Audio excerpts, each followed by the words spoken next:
Welcome back to another episode of Profitless on Purpose, the nonprofit accounting podcast. And I'm one of your hosts, AJ Wheeler. And with me, as always, is Mark Pallardy. Hey, everyone.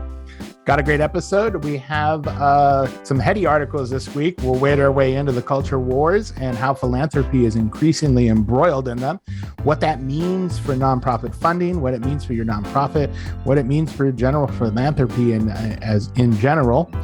Then we get a little softball article in between our two heady ones. And this is TikTok for nonprofits, 5 tips to get you started. What you need to know if your organization wants to go on TikTok, better rope in your grandson or kids, but we'll talk about what the tips are. And then funders remain MIA for many in the Asian and Native American communities when it comes to philanthropy. There was a recent study done that was reported on and how many granting organizations and foundations are lagging behind in money going to Asian and Native American communities. We'll discuss a little bit of why we think that's the case and maybe what the solution is to that. And then the topic for this week is, what does it mean when you sign a 990? What are the responsibilities of an executive director and a board related to the 990 filing, and who should sign it? Well, we'll talk about why it's important to understand the 990, some suggestions on understanding it and reading it. The thing can be obnoxious to read, but you should understand it, and we'll tell you why, and how it affects your accounting system and how you bifurcate and organize your financial records. We'll talk about all that and more this week. But Mark, you have our first article. Take it away. Hey, thanks, AJ. This one is a little tough, but I think it's important for us to continue these kinds of conversations. This one comes from the great series, The 11 Trends in Philanthropy for 2022, put out by the Johnson Center. And this is called Philanthropy is Increasingly Embroiled in the Culture Wars. So this is kind of one of those no-duh articles, because if you are currently living in the US, which is where AJ and I are located, the culture wars are alive. They're real. They're, problematic for both sides.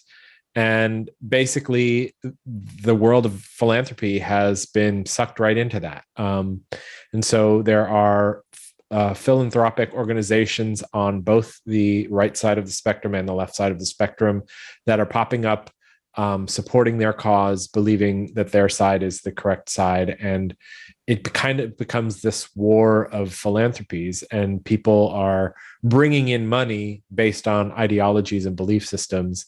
So let's talk about it. So basically, according to the article, 3 issues in particular have drawn philanthropy deeper into the polarization: racial justice, voting rights and civic engagement, and of course the perennial abortion rights, because that's been going on forever. To those contested core values, privacy, property rights, human rights, religious freedom, they all come into conflict in ways that aren't easy to resolve for either side. And the philanthropy in that benefits from keeping this polarized. So over the past decade, in some observations, the nonprofit advocacy groups on both sides have been escalating rhetoric and working to influence policy levels on all levels to align with their beliefs and values. So I don't think this is a surprise to anybody, right? As you kind of see the deeper polarization of society, so too shall the nonprofits follow suit. So you have lots of nonprofits on either side popping up and making a lot more money by kind of creating advertising, creating languaging that's going to make the other side wrong, make their side the worthy cause, and basically, try to move the needle in their direction. What's interesting is that there are certain foundations and larger organizations that are entering into the fray as well.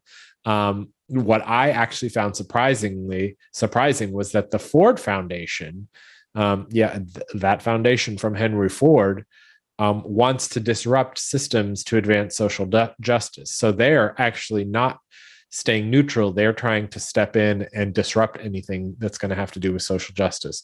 Whereas the Kellogg Foundation, also very well known, has identified a commitment to advancing racial equity and racial healing as part of their foundation and part of their money giving. So you have two very large, very well-known organizations in the United States who are working at opposite ends to kind of try to push the needle in different directions.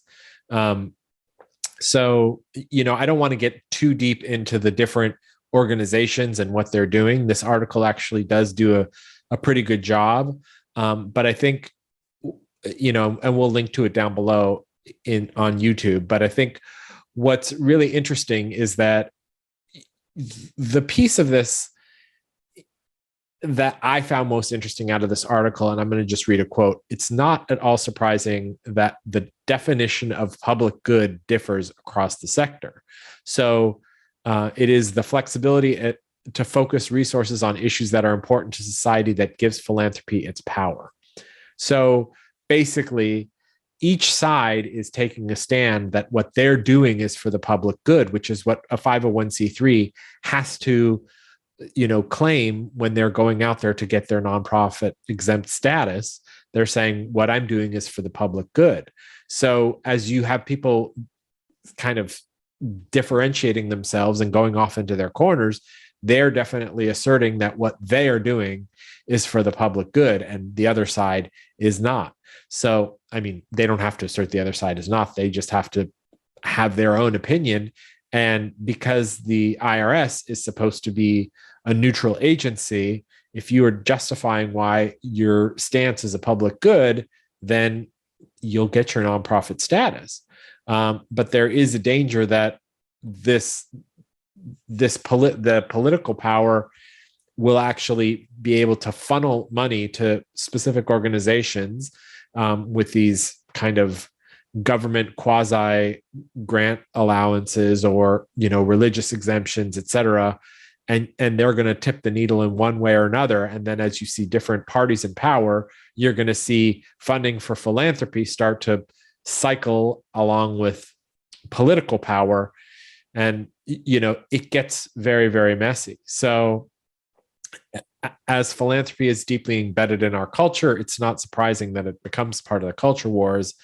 But it's going to be interesting for those who are working in nonprofits that aren't politically motivated. It also still becomes dangerous for you because, people are paying attention. They're paying attention to who you're funded by. They're paying attention to what groups you're supporting, or if you're giving any part of your donations to any groups, people are paying attention. And, I know like currently it's African American History Month. And I know of some nonprofits in the area that are donating a portion of their proceeds to, Black organizations to support them for Black History Month. So that's great for the organizations, but by doing so, they are taking a stand in the culture wars as well. So right, wrong, or indifferent, it's an interesting phenomenon that's getting more and more polarized as the years pass. And I'm sure AJ, we have a lot to say, but it's hard to tread lightly on this one, right? Yeah, it is, because I think the polarization that you see out there, and it is a reaction by funders to have this kind of language in their missions. It's a reaction to the culture wars. And one thing that I find, and this may be an old man shaking his fist at clouds here, one thing that I find kind of, I guess, befuddling is that, there's no middle ground anymore.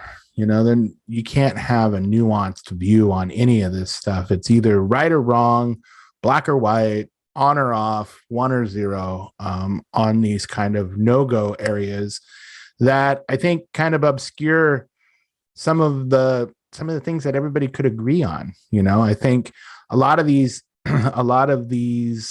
kind of the ones that they lay out here are really hot button divisive issues where you hear the most noise from the edge cases, or the most noise from the loudest voices in the room, which usually have the most extreme kind of talking points or views.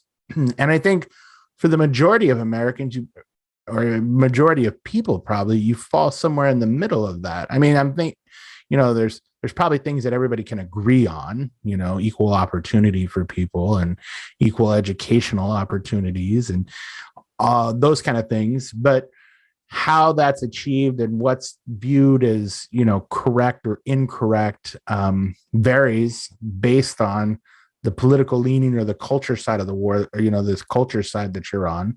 And I guess it's just disappointing because I see a lot of organizations and a lot of America quagmired in arguing about things that don't move the needle on anything. I think, and I've said it before on this podcast, you do a lot more together than you do opposed, and that's just my personal take on it. But I think it's interesting to see, 15 years ago, you didn't see a lot of diversity, equity, inclusion initiatives being accepted by foundations. It was very much more programmatic. Nowadays, I think you'd be hard pressed to find one that doesn't include some DEI kind of wording or slant to it, because it's what's in vogue.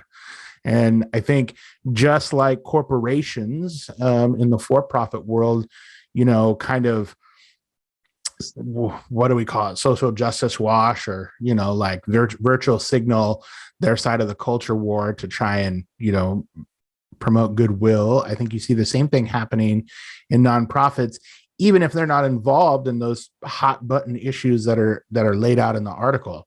So I think it's, like Mark said, it's difficult to talk about this stuff because I want to come off as insensitive to one side or the other, because I think, like I said, most people probably fall in the middle on most of this stuff. But it's also difficult to, tread as a nonprofit when you have maybe donors and constituents and even program recipients that maybe fall on both sides of that culture war on some of these issues. And if you're, sorry, Mark, what were you going to say? I was going to say, you're damned if you do, you're damned if you don't, because there's the other side of that too, AJ, where nonprofits or other organizations will get in trouble for remaining silent. And it's I don't want to take a stand. Now I'm in trouble for not taking a stand. I actually have a personal story. So there's an organization that I work with, very forward thinking, it's an environmental cause. And they had a real, during the George Floyd protest, when that was going on in our city, they were really embroiled in kind of a controversy in their organization where there were some staff members that thought that this organization should speak up and have its name attached to people that were protesting. And the stance from the organization was, we're not going to get involved with that. We already kind of let people know our core values in that we have diversity, equity, and inclusion included in our programs, more so than a lot of organizations. But we're an environmental organization that's for environmental good. And us attaching our name to something that can be divisive. Now, not saying that, racial justice is divisive, but there was some push and pull on this kind of protest during that time, and they decided to stay out of it. And by staying out of it, they alienated some staff and actually had them quit. So I think you're absolutely right. It's iffy either way. You are damned if you do and damned if you don't. So try, I guess, for thinking about this from like an organizational standpoint, you need to try and like find a middle ground of some kind that, doesn't offend everybody, I guess. I guess that would be my advice, but that's probably easier said than done, I think, in most cases. So yeah, heady topic. I think we're going to move now to something that we can all agree does offend everybody. AJ, our next article on TikTok.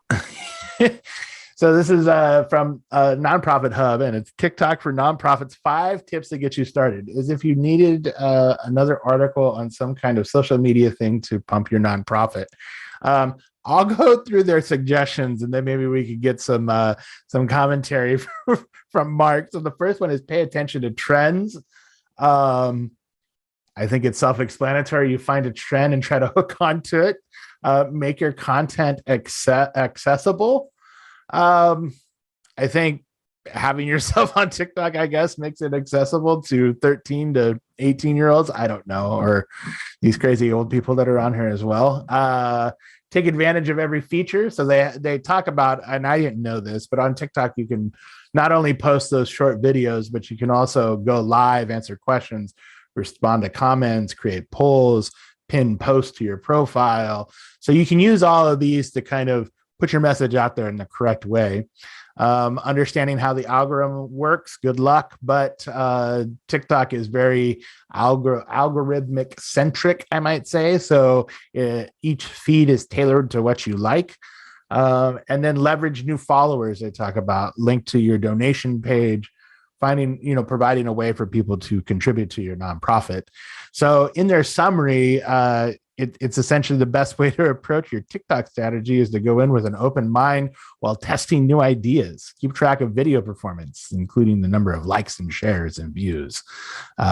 Seems like pretty standard fare for me about any kind of social media posting for a nonprofit, but Mark, you might have a little bit more insight into this one.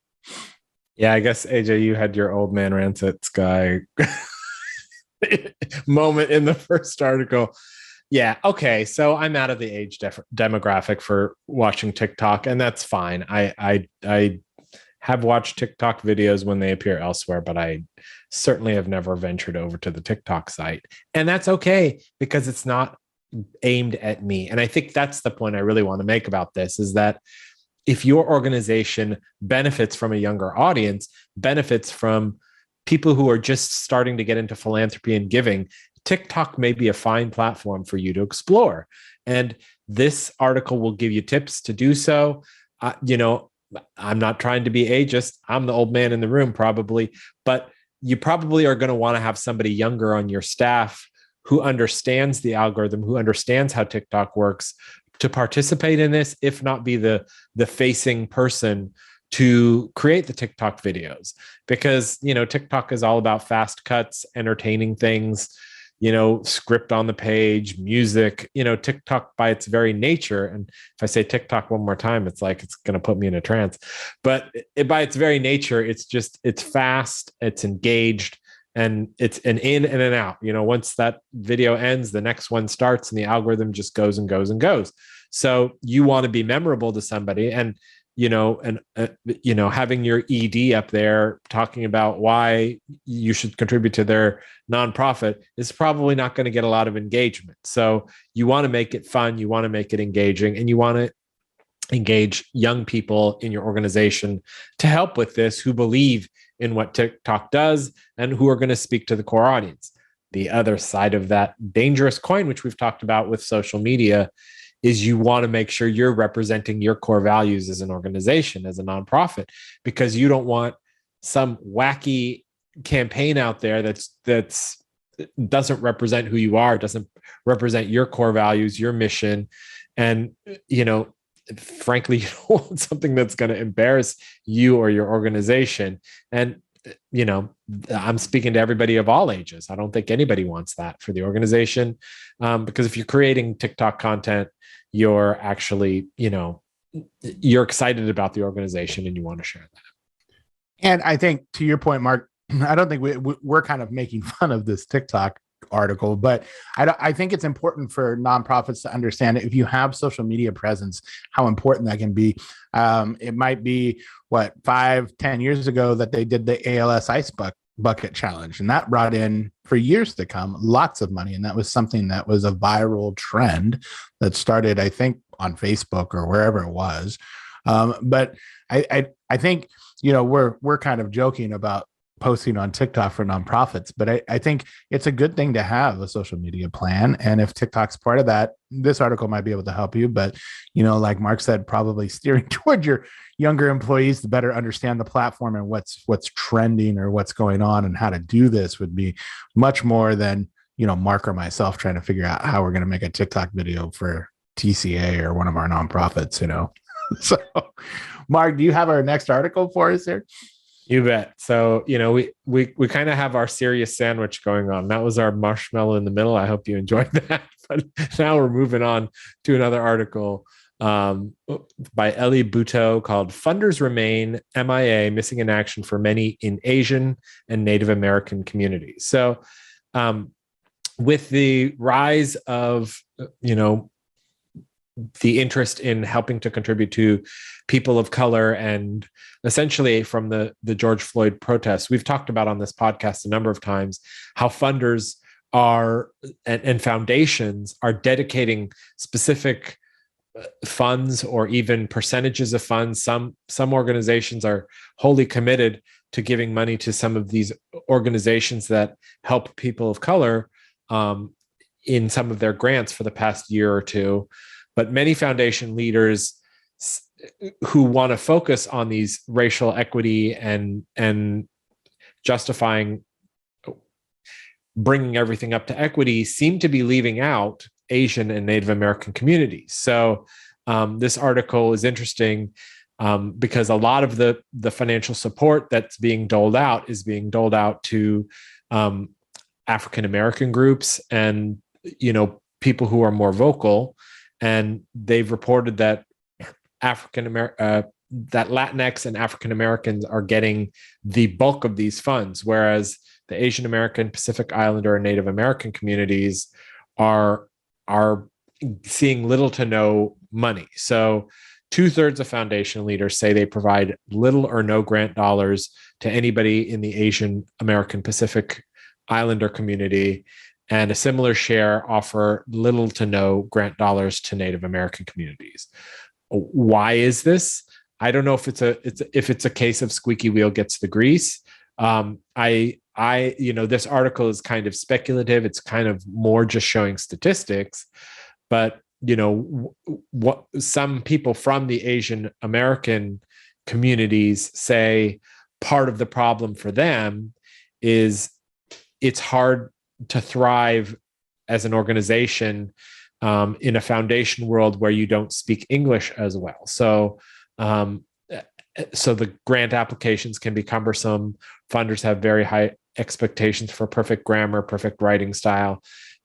So that can be a factor for the Asian American groups or the Pacific Islander groups. And the Native American groups say, a bit cynically, but probably accurately, that they don't fit into the mold of the Native American needing help, right? Because they're not necessarily struggling in the way, the stereotypical Native American used to. So, in other words, that, and this is a quote, they want to find drunk, starving Indians on reservations or on Skid Row in that city. So, because there are many ways that these foundations can be serving communities, it seems to be probable and possible for them to start shifting their focus to be more inclusive of different peoples of color rather than just focusing on African American and Latinx communities. I thought an interesting article, not a lot of solutions here, but more just kind of a flagging that this is a problem that is starting to get some recognition. Yeah, I thought it was interesting because, and I'm wondering, this wasn't mentioned in the article, but I'm wondering if part of this reason, so a lot of Native American tribes have casinos that generate money that they're able to grant out to their tribes members. And I wonder if that was and I'm not refuting the information that's provided in the article. I'm just wondering if that was either taken into account or the fact that maybe foundations, maybe don't receive or lend out money or provide money to the Native American organizations because they figure that they all have some kind of casino money that can be granted inter-tribe. And maybe the same thing is thought of in the Asian American community where, they as a first, second, and third generation, they seem to do better as the generations go on. And if essentially they're seeing them as not needing help, quote unquote, or needing the grant dollars as much as, say, the Latin community or the Black community or African American community. So I think it's interesting that this is the case because I think philanthropy dollars, when trying to be equitable, should be thinking about people of all economic, social, and demographic areas that need help. And if these ones are on the outliers that are not receiving that, then I think it's good to point that out and see what's being done to generate more support for these organizations. Beyond that, I'm kind of at a loss of why these particular Native American and Asian communities have been left out, because I think there's still work there to be done. And I think, it's not just, the African American and Latinx communities that could use that money. I think, a rising tide rises all boats. And I think providing that kind of, help to all organizations and all Americans would benefit everybody, and I think making it available to those that are most vulnerable, based on, their economic situation and their, as well as their socioeconomic, how they fit into the society. I think, it's better for everybody. And I would just, I think having the statistics behind it can point these foundations in the right direction, and maybe bring it to light that they need to consider more of these grants from these underserved communities.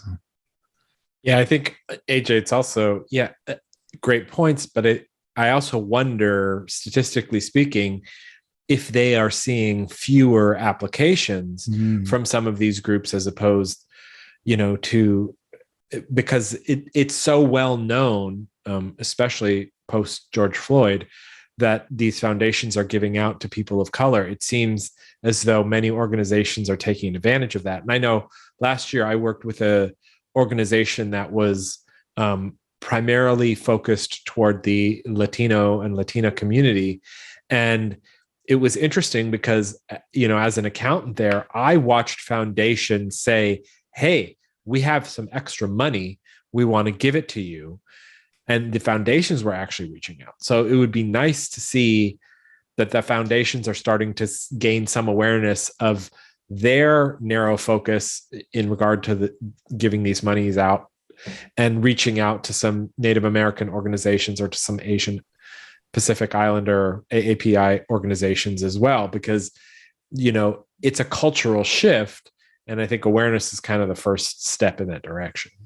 But also making it, I think, easier for people to apply. Often these foundations, it can be I see, questions posted all the time of where to find grant funds, where to find, even when I'm on boards, people are asking where the grant money is available. And often, we've talked about on this program before, it's a relationship, any part of this is relationship driven.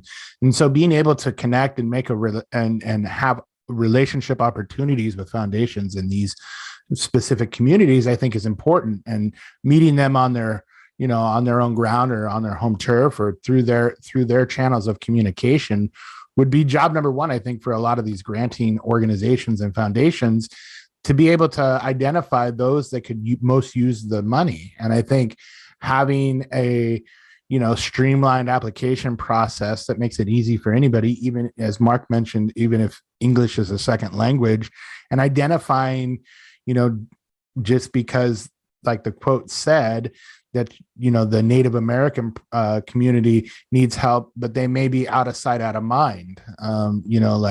So I think realizing where that help needs to go and identifying that should be the onus of the granting organizations and the funders from foundations, to be able to make it easier for somebody to be able to, apply and get those grant funds, and not such an obscure process that it often seems to be.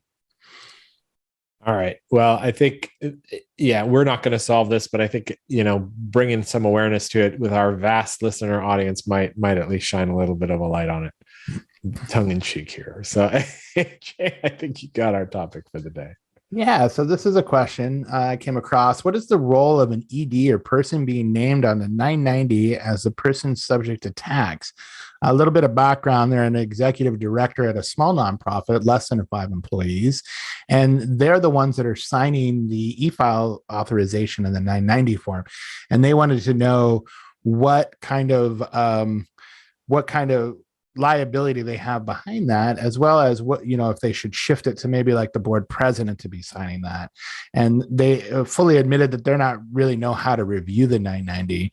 So I think this is right up our alley. We can kind of pontificate and let this person know what their responsibility is as the executive director and the signer on that 990, and why that 990 matters.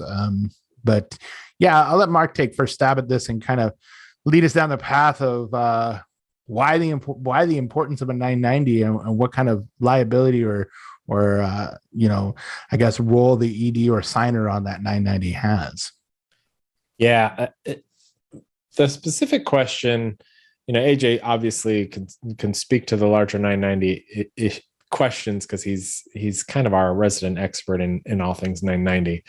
But with regard to the person subject to tax under the code, this comes from language in the IRS code. I actually looked it up. It's called section 6001, in case anybody's wanting to follow up at home for their IRS coloring book. But basically, the person subject to tax is charged with keeping such records, rendering such statements, making such returns, and complying with such rules as the secretary from time to time may prescribe. So basically, in legalese, that person is the go-to for the organization who's going to be responsible for making sure all the records, all the books, all the pieces of the puzzle in the 990 are in order. They are supposed to keep that information, I want to say, for 7 years. And the secretary may require any person who is named as such to provide the information. And though they will, so such organizations shall keep such permanent books of accounts or records to show specifically items of gross income, receipts, and disbursements. So basically, this is your person who has the books. Are they personally liable? Well, I suppose if there's fraud being committed, potentially. But if you're acting in good faith and you're keeping the books as best you can, and you are having some, don't just sign off on anything. Make sure your books are in order. Make sure you have backup. Make sure you're keeping that electronically and probably even a paper copy, because we're not quite to electronic only in this world when it comes to taxes, especially the IRS, who only accepts things by fax still. Yes, 2022, they still only accept fax machine documents. So yeah, basically it's your person responsible. But AJ, you probably want to add to this. Boy, I got a lot to say on this one. So I think setting the tax portion aside for just a second, the 990 return just for a second, effectively as an executive director and as a board, you are the buck stops there as far as financial records of the organization and the financial health of the organization goes. So in the absence, sure, you can have your board president sign the 990. I've seen it done before, but it doesn't absolve you of any kind of liability or personal or professional responsibility to understanding the books and records of your organization. So my plea to this executive director would be, they fully admit that they're not much of a financial person, but you at least need to be able to read and understand your financial statements that your organization posts. And you need to be able to then understand how that makes it to the 990. There are a couple ways to do that. There's many free if you just Google, understanding the 990, you'll come across some like consulting and CPA PowerPoints that are put in a PDF that'll walk you through it. I think it would be good to know the basics. I think the other portion of this is whoever's preparing that 990, you should have them, when they send it to you for review, ask if you can have 10, 20, 30 minutes of their time to walk you through the 990 and have you better understand how the numbers arrive there. You give them a financial statement, you give them some supplemental information about board members and your executive pay and such, and then to see how that, then makes it into the 990 return, I think would be vital. And I think the ED also needs that basic understanding of how nonprofit accounting works, because at the end of the day, you're responsible. You're the person in charge that is responsible for that financial records and well-being of the organization. The other thing I might mention is this is why you have director and officer insurance, because that is going to cover you in the case of fraud you did not know about. If fraud was so easy to catch, we wouldn't have any, but often it is something that you don't see coming. And that's why D&O insurance should be a requirement for nonprofits. It protects your board and your executives from any wrongdoing of somebody that's outside, and creates a nice cushion if something unfortunate happens and there's fraud in the organization. The other thing I might mention is the 990 is very important from your tax exempt status. There's a public support test that happens on that 990. If you fail that test 3 years in a row, you will have your tax exempt status revoked from you automatically by the IRS. So it's very important to understand how your funding's coming in and how it's reported on your 990 to make sure that you pass that public support test. The other portion of this is 990s are public information. You can go right now to the IRS website or to GuideStar or any one of these other posting services on the web and pull up the 990 that has been filed for any nonprofit in the United States. And that'll show you what the executive director made, what their functional expense statement looks like, what their balance sheet looks like, beginning, end of year for all this stuff, what their revenue streams look like, where their revenue's coming from. I mean, you can go down the list of this public information that's available.